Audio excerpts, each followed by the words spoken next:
du Québec, M. Gaston Bellemare. Vous pouvez l'applaudir.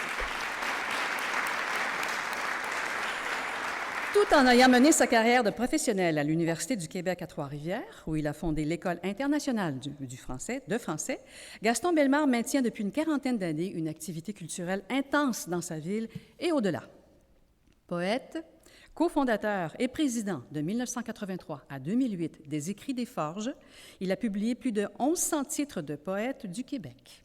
Il a également donné à lire plus de 450 œuvres coéditées en français et dans la langue d'éditeurs de 17 pays.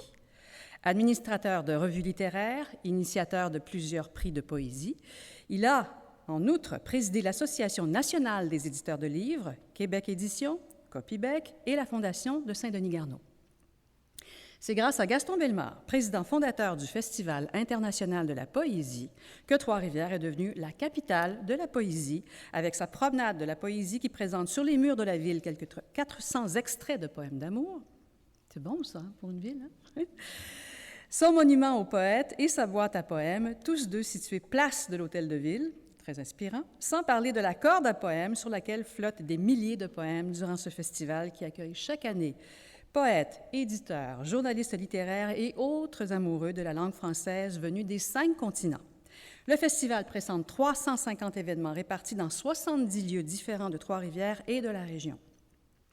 Animateur culturel généreux de son temps, chef de file engagé et rassembleur, Gaston Bellemare a su insuffler au monde littéraire québécois un dynamisme extraordinaire.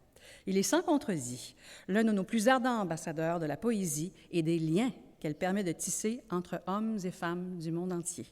Monsieur Bellemare, je vous invite à vous approcher.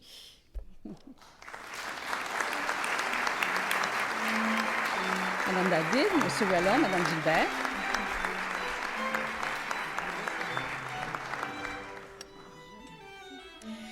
Oui, pour la poignée de main, oui.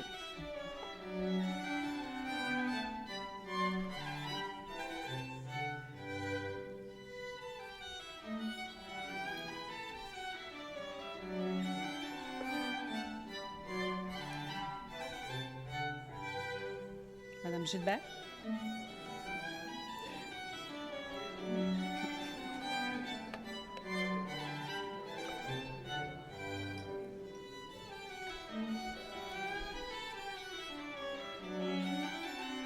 Et voilà, c'était parfait. Alors, vous pouvez regagner vos places. Monsieur Bellemare, je vous invite à venir prendre la parole.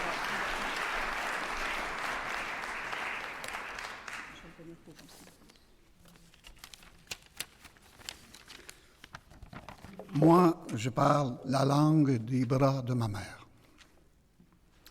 D'aussi loin que je me souvienne, j'entends les mots langue, français, Amérique, Québec.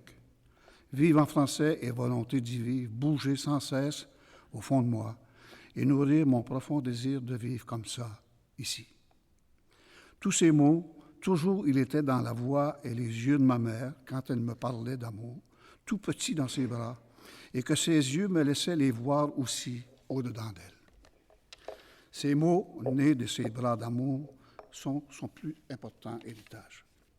Déjà à l'âge de 15, 16, 17 ans, je savais que la langue française serait une partie de mon avenir, car elle était tout mon passé d'enfant et d'adolescent.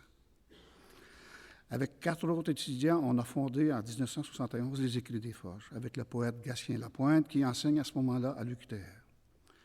À son décès en 1983, je deviendrai président de la maison d'édition et je la positionnerai dans les années 80 dans le monde francophone, européen et africain, et ensuite auprès des Latinos du Mexique, des Amériques centrales et du Sud dans les années 90 et 2000.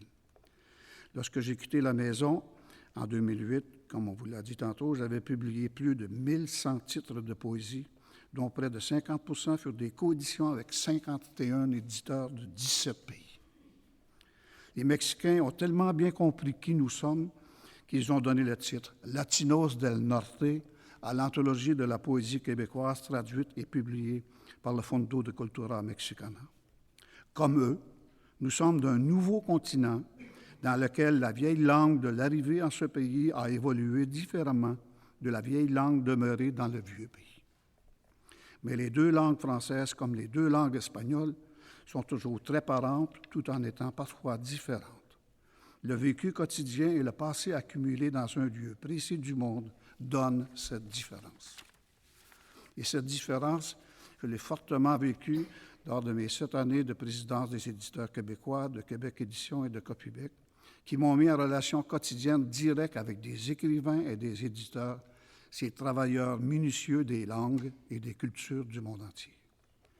Et que dire du constat fait depuis 31 ans en développant et positionnant le Festival international de poésie dans le monde.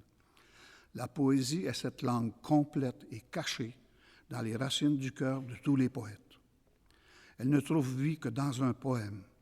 Elle dit et écrit avec la chair bouillonnante du cœur ce que le poète ressent au plus profond de lui. Et elle nous arrive avec l'imprécision des mots et l'imperfection des images que la langue française, espagnole ou anglaise du poète puise au plus profond de lui pour nous les communiquer. Comme il n'existe aucun mot précis ou parfait pour dire notre amour à l'être aimé, le poète, comme cet amoureux, se doit de trouver l'imagerie requise pour partager ce que les mots du quotidien n'arrivent pas et n'arriveront jamais à dire. C'est avec les yeux que nous avons en dedans de nous que nous regardons amoureusement l'être aimé. Et c'est avec ces mêmes yeux que le poète regarde le monde et veut nous en parler.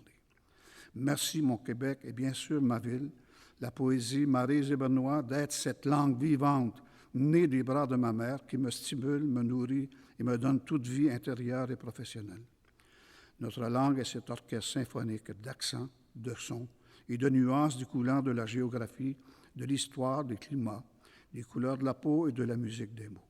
Mais d'abord et avant tout, c'est la langue des bras de ma mère qui me l'a amoureusement apprise. Merci.